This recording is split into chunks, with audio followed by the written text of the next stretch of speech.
Assalamualaikum warahmatullahi wabarakatuh. Selamat datang kembali di Fakta Sejarah. Sebelum kita masuk ke bagian berikutnya dari kisah Rusiana yang dituliskan oleh Asyafia, mari kita berdoa dulu. A'udzu bikalimatillahi tammati min syarri. Bismillahirrahmanirrahim.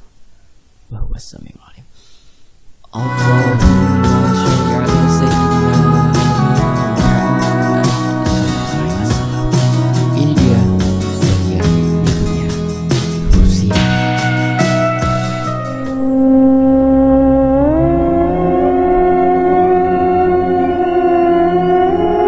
Pagi harinya, aku bangun dan mendapati sudah berada di kamarku sendiri.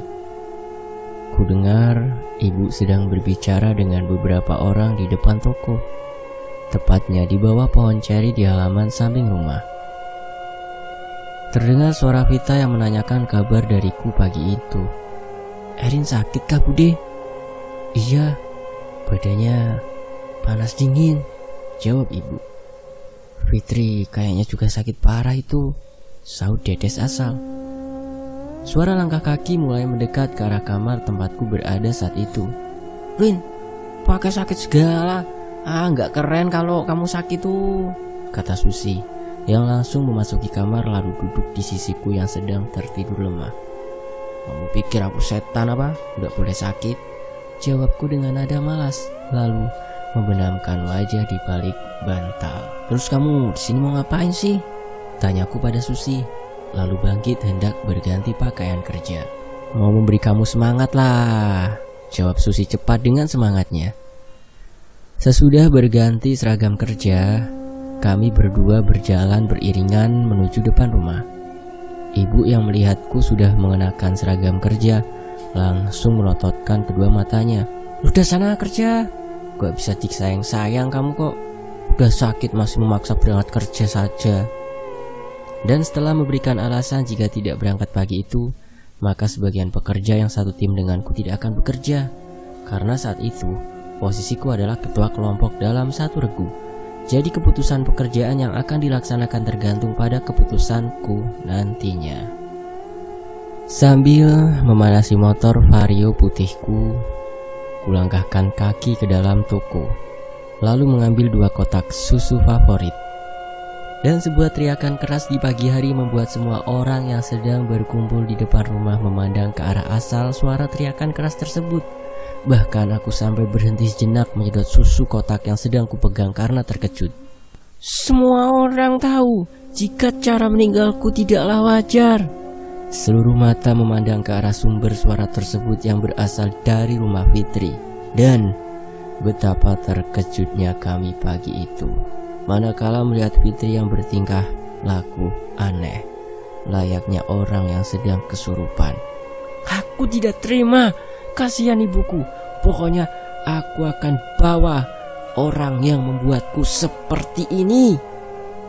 Teriakan lantang penuh marah yang keluar dari mulut Fitri pagi itu. Kemudian semua orang berlari menuju ke arah rumah Fitri, melihat apa yang sedang terjadi di sana. Sedangkan aku hanya berdiri di depan pintu sambil mengarahkan pandangan ke depan rumah Fitri dengan banyaknya orang yang sudah berkerumun. "Ono opo?" sapa Vita yang baru saja datang setelah menghentikan laju motornya padaku. Hanya menggelengkan kepala pelan yang kulakukan saat itu karena aku juga tidak tahu pasti kejadiannya. Tetapi aku tahu suara itu sangat mirip dengan suara Rusiana. Bahkan nada amarahnya pun sama persis. Vita yang saat itu sudah mengenakan seragam kerja dengan motif dan warna yang sama persis seperti milikku, karena kami memang dalam satu perusahaan yang sama. Hanya saja kami berdua berbeda regu atau kelompok.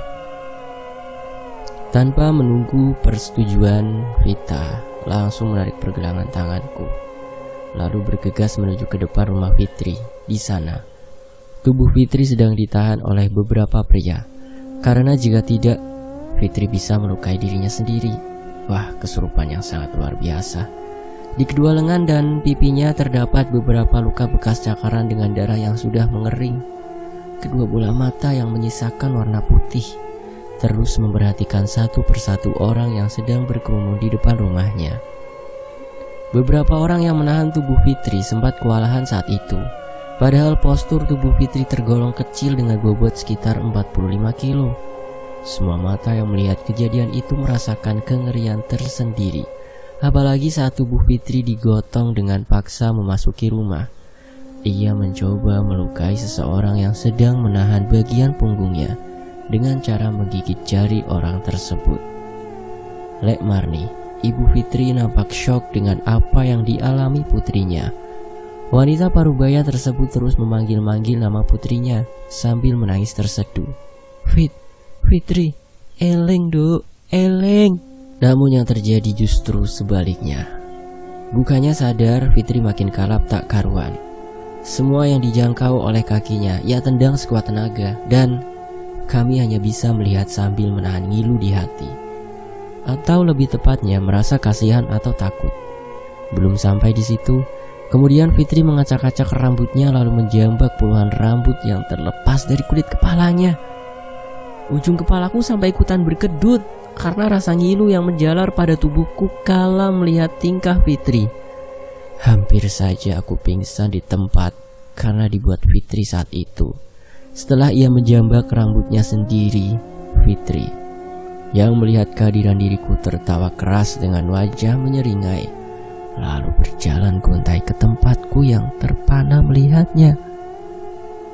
Beberapa orang yang tadinya berdesak-desakan di sebelahku hanya untuk melihat apa yang sedang terjadi pada Fitri, langsung berjalan mundur secara bersamaan karena rasa takut.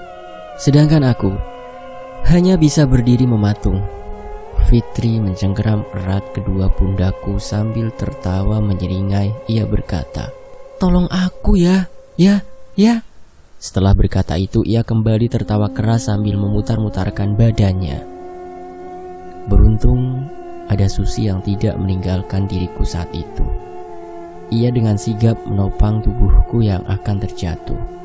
Lemas kurasakan di seluruh badan. Syaraf-syaraf otot terasa mati total seketika kurasakan.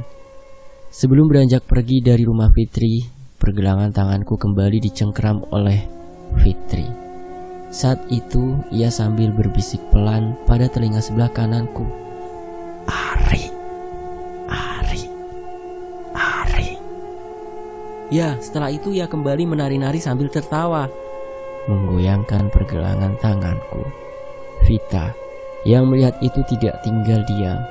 Ia lantas menepis tangan Fitri yang memegang erat tangan Fitri yang digunakan memegang tanganku, karena kondisinya saat itu benar-benar kacau dan kehadiran kami di sana tidak bisa melakukan apapun, malah membuat situasi semakin bertambah parah dengan tingkah Fitri yang tiba-tiba bergulung-gulung di lantai ruang tamu rumahnya. Masa anak itu dimasuki Rusiana sih? Kata Susi saat kami bertiga baru beberapa langkah keluar dari halaman rumah Fitri. Mulutmu, kalau bicara apa ndak bisa pelan apa? Saut Vita yang berjalan di sebelahku sambil menatap sinis ke arah Susi. Nah kan aku hanya menebak. Jancuk, jawab Susi cepat beralasan memanyunkan bibirnya ke depan. Wes, sergahku mencegah kedua orang yang hendak berdebat di pagi hari. Dari arah ujung jalan, kami bertiga melihat Esti yang mengendarai motornya dengan kecepatan tinggi. Sebelum berbelok di pertigaan menuju pasar, ia terlihat sedang berboncengan dengan seseorang. Namun kami hanya bisa menebak siapa gadis yang ia bonceng, karena memakai hoodie berwarna gelap. Kemudian aku menghela nafas panjang. Hal itu tidaklah terlalu penting, karena saat itu pekerjaan lebih penting ketimbang memikirkan Esti yang entah akan kemana dengan laju motor kencangnya. Singkat cerita, semua pekerjaan sudah beres. Setelah menerima gaji, segera aku berkemas untuk pulang. Hari sudah sore, dengan warna langit telah berubah menjadi merah. Terasa ada yang berbeda saat itu, karena biasanya aku dan Fitri terlebih dahulu mampir ke toko pakaian setelah gajian. Namun hari itu kuputuskan untuk lekas pulang, karena jika malam sampai tiba terlebih dahulu sebelum aku sampai di rumah, Rusiana bisa datang kapanpun saat malam. Baru saja keluar dari kamar mandi, kulihat Esti bersama Vita sudah berada di depan rumah. Tidak jelas apa yang sedang mereka obrolkan. Baru saja aku menanggalkan handuk hendak berganti pakaian, pintu kamar sudah diketok dari luar. Tok tok tok tok tok. Suara ketukan di pintu kamar sempat membuatku tersentak kaget. Baru setelah mendengar suara yang tidak asing bagiku sambil menghela nafas lega, ku sahut. Yo, sebentar. Susi kapan datang ya? Sudah seperti Luciana saja, pikirku. Ayo, wes dindani arek-arek, lanjut Susi dari luar kamar. Tanpa menunggu persetujuan dariku terlebih dahulu, Vita, Susi, dan Esti memaksa diriku untuk mengikuti kemana mereka pergi. Tempat yang dituju adalah rumah kedua milik Vita. Sebenarnya rumah tersebut akan dikontrakan karena sampai sekarang rumah tersebut belum laku, alias kosong, tanpa penghuni. Oleh remaja perempuan di kampung digunakan sebagai tempat berkumpul membahas obrolan ringan. Letak rumah Vita yang kedua sedikit jauh. Setelah sampai di sana, kulihat motor Dedes berjejer dengan satu motor yang tidak kukenal. Kemudian di dalam rumah Dedes sedang berbincang serius dengan seorang pria jangkung, umurnya sekitar 45 tahunan. Nah, sudah berkumpul semua. Ayo cepat dimulai rapatnya, ucap Dedes setelah tahu kami sampai. Rupanya Esti tadi berboncengan dengan Dedes untuk menemui pria jangkung yang duduk sambil sesekali menyeruput kopi di depannya. Rencana itu sama sekali tidak aku ketahui, dan posisiku saat itu diharuskan mengikuti rencana mereka berempat yang mengundang seorang yang dinilai sudah malang melintang di bidangnya. Begini, Mbak, semua yang ada di sini sekarang ini yang sedang kalian hadapi adalah arwah yang sangat ganas yang dipenuhi oleh dendam, ujar pria tua yang belum ku ketahui namanya tersebut membuka pembicaraan. Terus gimana solusinya, Pak? Tanyaku cepat merespon pembicaraan orang tersebut. Nah iya, gimana solusinya, Pak? Timpal Susi mengikuti omonganku. Kita butuh metode untuk berkomunikasi dengan makhluk tersebut. Siapa tadi namanya? Luciana? Nah iya, intinya kita butuh metode untuk berinteraksi dengan roh Luciana, lanjut orang tersebut. Kemudian orang tersebut menjelaskan lebih jauh lagi mengenai rencananya. Terbesit di pikiranku siapa yang mengundang orang ini ke sini. Mataku melirik ke arah Esti saat itu. Tebakanku mengarah pada Esti dan Dedes. Pasti dua makhluk tersebut yang mengundang pria yang menyebut dirinya bisa menghentikan teror Luciana agar tidak menghantui desa kembali. Jadi sekarang saya butuh dana sekitar 900.000 untuk membeli barang-barang yang akan digunakan memanggil roh Luciana agar bisa berinteraksi langsung dengan rohnya. Semua mata teman-teman memandang ke arahku saat itu. Apa-apaan ini? Sorot mata penuh harap agar aku mau menalangi uang sebesar 900.000 rupiah tersebut lebih dahulu, karena mereka tahu aku baru mendapatkan gaji ceperan hari itu. Sedangkan aku sendiri saja belum tahu nama pria tersebut. Ditambah lagi, bukankah tidak wajar langsung percaya begitu saja pada orang yang baru dikenal? Akhirnya aku mengalah. Pembayaran kami lakukan memakai metode transfer. Mata pria tersebut terlihat berbinar ketika mengetahui nominal saldonya bertambah. Sudah masuk belum, Pak, transferannya? Tanyaku dengan nada ketus sambil melirik teman-teman secara bergantian. Sudah, terima kasih. Tapi tolong jangan panggil Pak, tidak enak didengarnya. Panggil saja Mas, jawab orang tersebut. Entah kenapa saat itu perasaanku terasa sangat ragu dengan orang tersebut. Meskipun kata-katanya bisa meyakinkan kami, namun dalam hati aku masih merasa ada yang janggal. Jam digital berwarna pink yang melingkar di pergelangan tanganku menunjukkan pukul 8 malam waktu setempat. Hawa terasa mulai dingin. Perbincangan mengenai Luciana terus berlanjut, hingga kedua mataku menatap sosok yang selama ini sangat kami kenal dia. Ya, dia, Luciana. Secara tiba-tiba sudah hadir dan berdiri di belakang pria yang kami kenal sebagai dukun pengusir setan. Hening. Kedua telinga sudah tidak bisa lagi mendengar suara yang saling beradu argumen mengenai Rusiana. Kepalaku tertunduk lesu. Sesaat pun tidak berani kupalingkan wajahku ke arah Rusiana yang berdiri mengamati kami dengan tatapan mata bencinya.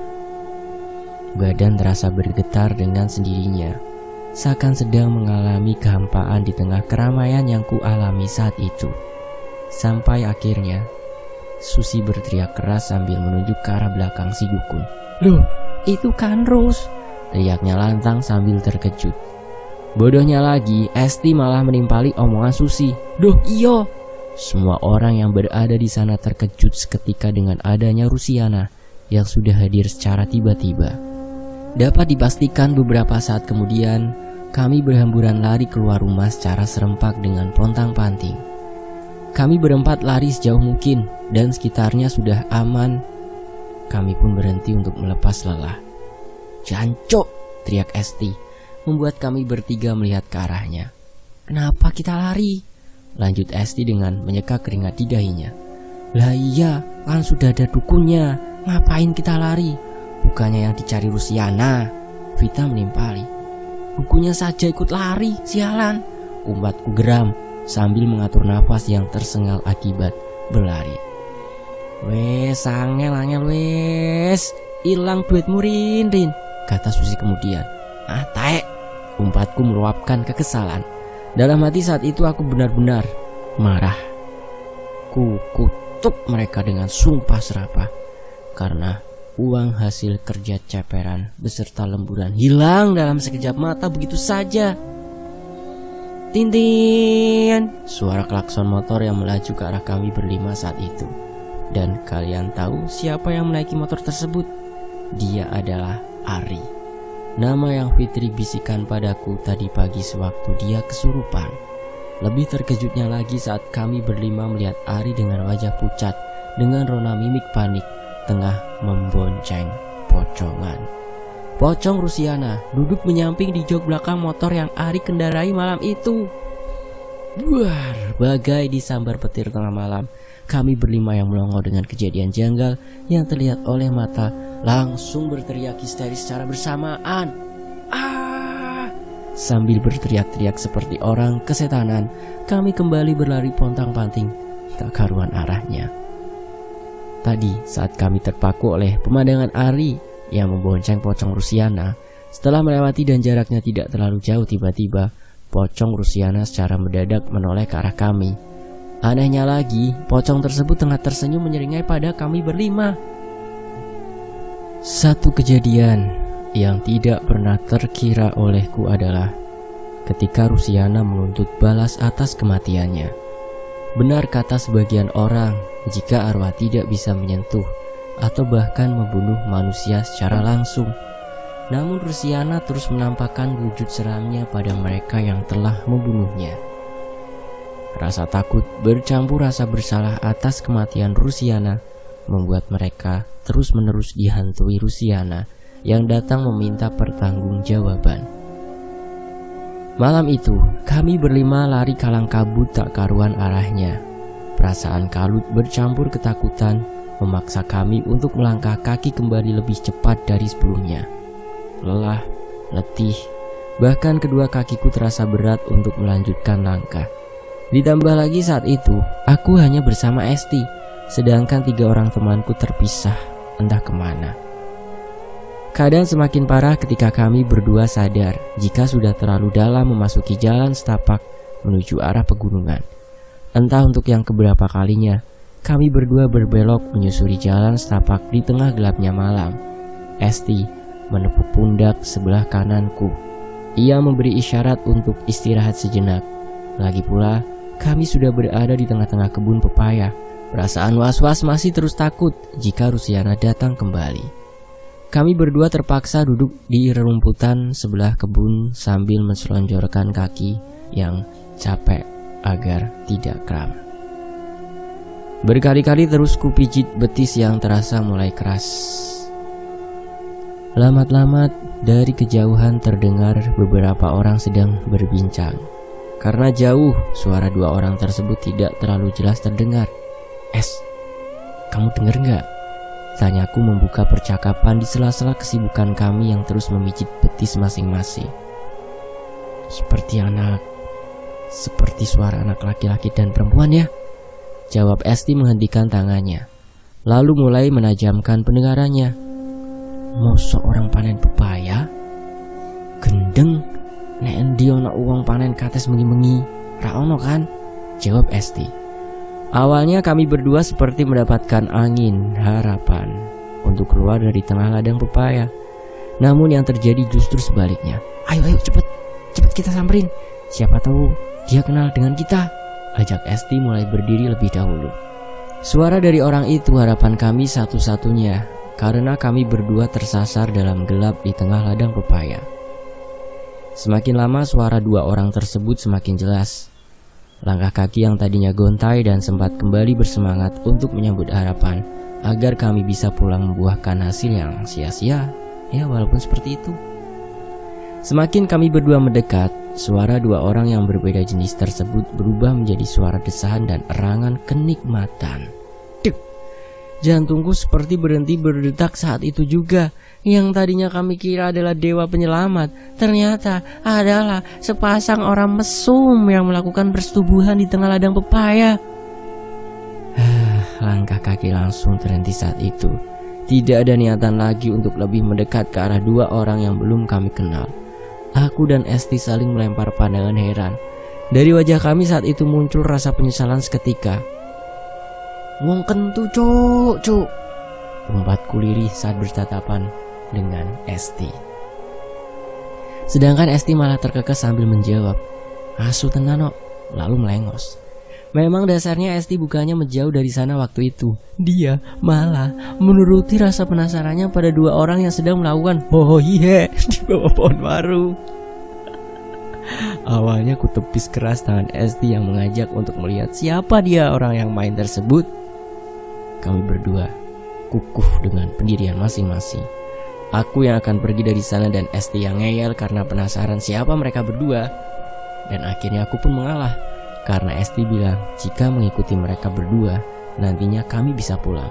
Masuk akal juga menurut ide Esti waktu itu. Terus kapan pulangnya? Tanyaku lirih sambil berjalan mengendap-endap di belakang Esti malam itu. Yuk kita tunggu sampai mereka selesai bermain kuda-kudaan, jawab Esti asal. Bukannya marah atau kesal. Waktu itu aku malah hampir tertawa terbahak-bahak karena jawaban Esti. Dan setelah jarak cukup dekat, sekitar kurang lebih 8 meter dari dua orang yang bersenggama, kami berdua mulai mengamati wajah mereka satu persatu. Berkali-kali ku dengar Esti menelan ludahnya sendiri. Suara erangan semakin terdengar jelas malam itu. Jika bukan karena kelakuan Esti, sebenarnya aku sudah risih di tempat yang berdekatan dengan mereka. Raimu sange, ucapku kesal ketika berkali-kali ku dengar Esti menelan ludahnya. Kan gratis, gak pakai download sayang kalau gak dilihat, jawab Esti lirih tanpa menoleh. Kedua matanya terus fokus pada dua manusia yang tengah memadu kasih di tengah ladang pepaya. Tidak ada pilihan bagiku selain berdiam di tempat saat itu. Hati menyuruh untuk lekas pergi dari sana saat itu juga. Namun bila pergi sendiri, rasa takut akan bayang-bayang Rusiana masih terus mengantuiku. Gimana ini? Esti masih asik menyaksikan adegan demi adegan sementara aku mengutuknya dalam hati. Ya Allah, maafkan temanku ini. Aku sandarkan punggung pada batang pohon pepaya. Jujur, meski aku sendiri penasaran dengan si lelaki yang sedang menggenjot lawan mainnya, aku lebih memilih memunggungi mereka. Dan lagi, wajah pria itu terasa tidak asing meskipun samar karena gelap. Suara pemuda tersebut pernah ku dengar. Otakku mengingat dengan keras tentang siapa sebenarnya pemuda tersebut, meski hasilnya sia-sia. Hingga tangan Esti yang secara tiba-tiba memegang lenganku dengan gemetaran membuat tubuhku berjingkat karena kaget. Sebelum teriakan lantang kedua anak manusia yang sedang indahoi itu memecah kesunyian malam, aku dan Esti melihat kehadiran Rusiana yang berdiri tepat di depan mereka berdua. Bau busuk yang bercampur kotoran berbaur dengan bau amis darah tercium di hidung seketika itu. Nanar mataku memandang ke arah Rusiana yang berdiri tegak dengan kepala miring ke samping, ditambah lidah panjang yang terjulur keluar. Ah, setan! Teriakan terakhir yang kudengar sebelum mereka lari tunggang langgang. tanpa mengenakan pakaian di tengah malam. Si pria lari terlebih dahulu meninggalkan pasangan wanitanya. Mataku masih menatap ke arah Rusiana yang kemudian berjalan pelan menghadap ke bawah pada si wanita dengan tatapan jijik, atau lebih tepatnya dengan sorot mata penuh amarah. Jemari tanganku refleks menutup mulut Esti malam itu, karena hampir saja Esti berteriak keras mengalahkan teriakan kedua manusia tanpa busana di depan sana. Bahkan aku sampai tidak sadar jika Esti telah menggigit jari manisku. Mataku masih mengawasi Rusiana di sana. Setelah perempuan itu pingsan, Rusiana melayang menyusul pemuda yang sempat lari terlebih dahulu tadi. Karena firasatku mengatakan jika salah satu dari mereka ada hubungannya dengan kematian Rusiana. Tanpa sadar, aku sudah berjalan tergesa-gesa menghampiri wanita yang pingsan karena Rusiana tadi. Karsina? Kataku terbata, karena aku sendiri sebenarnya tidak percaya dengan yang kulihat saat itu. Bagaimana mungkin gadis polos seperti dia bisa melakukan hal yang tidak senonoh seperti itu, apalagi dengan statusnya yang masih belum menikah. Lalu siapa sebenarnya pria yang tadi bersenggama dengannya? Pikiranku mulai menebak-nebak siapa pria tersebut. Banyak nama pria yang muncul dalam pikiranku, termasuk nama Ari. Karena Fitri yang waktu kesurupan sempat membisikkan satu nama, yaitu Ari.